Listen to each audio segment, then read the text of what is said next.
ലെബനാനിൽ നിന്ന് ഇസ്രായേലിലേക്ക് 200-ലേറെ റോക്കറ്റുകൾ വിക്ഷേപിച്ചിരിക്കുകയാണ് ഹിസ്ബുള്ള. സൈനിക കേന്ദ്രങ്ങൾ ലക്ഷ്യമാക്കിയായിരുന്നു വ്യാഴാഴ്ച നടത്തിയ ആക്രമണം.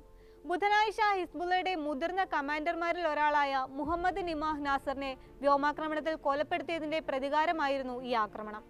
9 മാസത്തിനിടെ കൊല്ലപ്പെടുന്ന ഹിസ്ബുള്ളയുടെ മൂന്നാമത്തെ ഉന്നത ഉദ്യോഗസ്ഥനാണ് നാസർ. ഇസ്രായേലിലെ നിരവധി സൈനിക കേന്ദ്രങ്ങളിൽ ഹിസ്ബുള്ള 200-ലധികം മിസൈലുകൾ വിക്ഷേപിച്ചതായി ഇസ്രായേൽ പ്രതിരോധ സേനയും സ്ഥിരീകരിച്ചിട്ടുണ്ട്. അധിനിവേശ സിറിയൻ ഗോലാൻ കുന്നുകൾ, അൽ ജലീലി മേഖല, സഫദ്, നഹാരിയ തുടങ്ങിയ പുതിയ കേന്ദ്രങ്ങളെയും ഹിസ്ബുള്ള വ്യാഴാഴ്ച ആക്രമിച്ചിരുന്നു. കത്തിഷ റോക്കറ്റുകൾ ഉപയോഗിച്ചായിരുന്നു ഈ ആക്രമണം.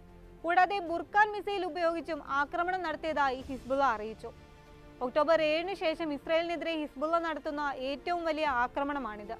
സംഭവത്തിൽ വടക്കൻ ഇസ്രായേലിലെ 2 വനിതകൾക്ക് പരിക്കേറ്റതായി ഇസ്രായേലി ആരോഗ്യ സംഘം അറിയിച്ചിരുന്നു. വടക്കൻ മേഖലയിൽ 20 മിനിറ്റിനിടെ 7 അപായ സൈറണുകൾ മുഴങ്ങിയതായും റിപ്പോർട്ടുകളുണ്ട്. ഹിസ്ബുള്ളയുടെ റോക്കറ്റുകളിൽ പലതും തടഞ്ഞതായും ഇസ്രായേൽ അറിയിച്ചു. അതേസമയം ഗോലാൻ കുന്നുകളിലും അൽ ജലീലിലും ഉണ്ടായ ആക്രമണത്തിൽ ഒരു ഇസ്രായേലി സൈനികൻ കൊല്ലപ്പെടുകയും ഏതാനും പേർക്ക് പരിക്കേറ്റതായും ഇസ്രായേലി മാധ്യമങ്ങൾ റിപ്പോർട്ട് ചെയ്യുന്നുണ്ട്. വടക്കൻ മേഖലയിൽ ഇസ്രായേൽ പരാജയപ്പെട്ടെന്നും മാധ്യമങ്ങൾ ചൂണ്ടിക്കാട്ടുന്നു. ഈ മേഖലയിൽ യുദ്ധം കാരണം നിരവധി പേരാണ് കുടിയൊഴിഞ്ഞു പോയത്. നിമാഹ് നാസറിനെ കൊലപ്പെടുത്തിയതിന്റെ പ്രത്യാക്രമണമായി കൂടുതൽ സ്ഥലങ്ങൾ ആക്രമിക്കുമെന്ന് ഹിസ്ബുള്ളയുടെ മുതിർന്ന കമാൻഡർ ഹാഷിം സഫീദ്ദീൻ മുന്നറിയിപ്പ് നൽകിയിട്ടുണ്ട്. പ്രത്യാക്രമണങ്ങളുടെ പരമ്പര തുടരുകയാണ്. ശത്രുക്കൾ സങ്കല്പിക്കുക പോലും ചെയ്യാത്ത പുതിയ സ്ഥലങ്ങളെ ലക്ഷ്യമാക്കി ആക്രമണം തുടരുമെന്നാണ് സഫീദിന്റെ മുന്നറിയിപ്പ്. കമാൻഡറുടെ മരണത്തിന് പിന്നാലെ ബുധനാഴ്ച ഇസ്രായേൽ സൈനിക കേന്ദ്രങ്ങൾക്ക് നേരെ 4 ആക്രമണങ്ങൾ ഹിസ്ബുള്ള നടത്തിയിരുന്നു. ഗസയിൽ ഇസ്രായേൽ തുടരുന്ന വംശഹത്യ ആക്രമണത്തിനെതിരെ ഹിസ്ബുള്ള വടക്കൻ ഇസ്രായേലിൽ വലിയ പ്രതിരോധമാണ് നടത്തുന്നത്. ലെബനാനിൽ നിന്നുള്ള ആക്രമണത്തിൽ നിരവധി ഇസ്രായേൽ സൈനികർ കൊല്ലപ്പെട്ടിരുന്നു. ഇസ്രായേലിന്റെ പ്രധാന പ്രതിരോധ സംവിധാനമായ അയൺ ഡോം വരെ ഹിസ്ബുള്ള ആക്രമിച്ച് തകർത്തു. ശത്രുക്കൾ വിക്ഷേപിക്കുന്ന മിസൈലുകളെ തിരിച്ചറിഞ്ഞ് സ്വയം പ്രതിരോധിക്കുന്ന സംവിധാനമാണ് അയൺ ഡോം. എന്നാൽ അയൺ ഡോമിന് നേരെ വരുന്ന ആക്രമണം പോലും അതിന് ചെറുക്കാൻ സാധിക്കുന്നില്ലെന്ന് ഹിസ്ബുള്ള പരിഹസിക്കുന്നുണ്ട്. നേരത്തെ ഗോലാൻ കുന്നുകളിലെ അയൺ ഡോം സംവിധാനത്തിന്റെ റഡാർ നശിപ്പിച്ചതായും ഹിസ്ബുള്ള അറിയിച്ചിരുന്നു.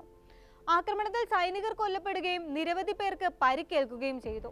ഈ ആക്രമണങ്ങളിലൂടെ ഇസ്രായേലിന് ഹിസ്ബുള്ള വ്യക്തമായ സന്ദേശമാണ് നൽകുന്നതെന്ന് യുദ്ധവിദഗ്ധർ അന്ന് തന്നെ സൂചിപ്പിച്ചിരുന്നു.